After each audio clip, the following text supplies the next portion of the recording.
ខ្ញុំជូនសារទៅណែឯងសូមកុំបំផន់ការភ្លេចភ្លាំងប្រវត្តិសាស្ត្រ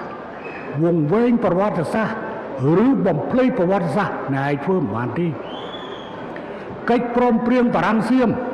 អមដោយផែនទីកាលពី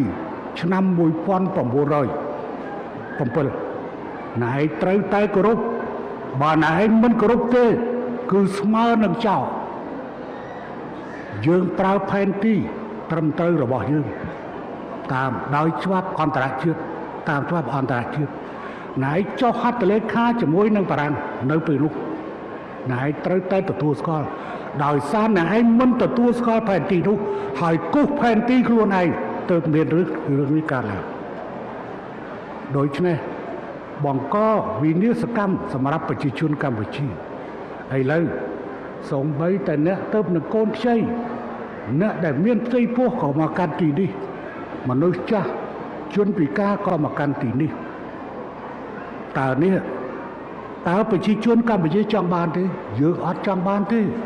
ខ្ញុំជឿជាក់ថាប្រជាជនថៃក៏មិនចង់បានដែរក៏ប៉ុន្តែមានជនល្មោបសង្គ្រាមមួយកុំតូចដែលចង់ធ្វើរឿងនេះចំនួននយោបាយនៅឯបាងកកបានផ្ទេរចំនួនមកកាន់ព្រំដែនកម្ពុជាថៃអ្នកត្រូវយល់មិនមែនកម្ពុជាល្ងងដែលមិនដឹងរឿងរបស់អ្នកឯងទេ